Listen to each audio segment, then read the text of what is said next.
శతమానం భవతి శతాయ పురుష సవేంద్రియాయుష్యేంద్రియే ప్రతిష్టతే నూతన వాహన ప్రారంభోత్సవ సమయే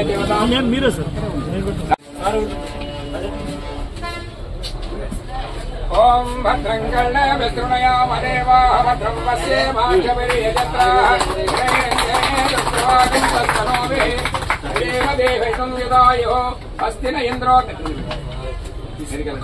ఓం స్వస్తి న ఇంద్రో వృద్ధశ్రవాః స్వస్తి న పూషా విశ్వవేద ఓం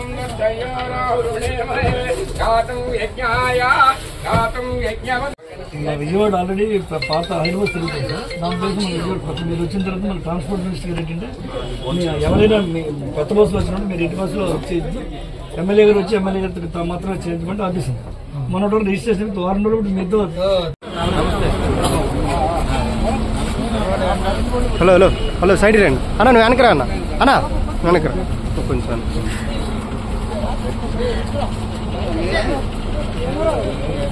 ఫోటో కాబట్టి నమస్కారం.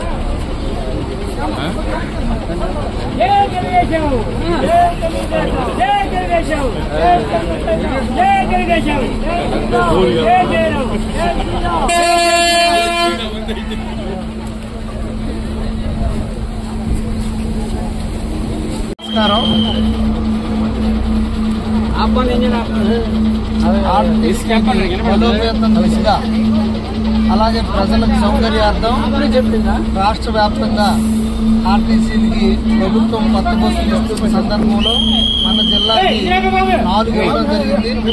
అందులో 3 శ్రీకాకుళం D1 D2కి ఇవ్వడం జరిగింది. ఒకటి విజయవాడ సూపర్ లగ్జరీ బస్సు ఒకటి.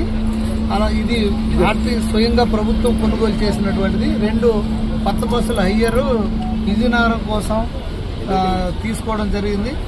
ఇది ప్రయాణికులకు సౌకర్యార్థం మంత్రి గారు, రాష్ట్ర రవాణా శాఖ మంత్రి గారు ముఖ్యమంత్రి ఆదేశాల మేరకు తక్షణ చర్యలు తీసుకొని ఇవి ఏర్పాటు చేయడం జరిగింది. దీనివల్ల ప్రజలకు చాలా ఉపయోగం జరుగుతుంది కనుక ఈ సౌకర్యాన్ని ప్రజలందరూ ఉపయోగించుకోవాల్సిందిగా కోరుకుంటూ, అలాగే ఇంకా దీన్ని మున్ముందు ఇంకా మరింత ప్రజలకు చేరువ దిశగా ఆర్టీసీని బలోపేతం చేసి ముందుకు తీసుకెళ్లడం ధ్యేయంగా ప్రభుత్వం యొక్క లక్ష్యమని ఈ సందర్భంగా తెలియజేసుకుంటూ అందరికీ నమస్కారం.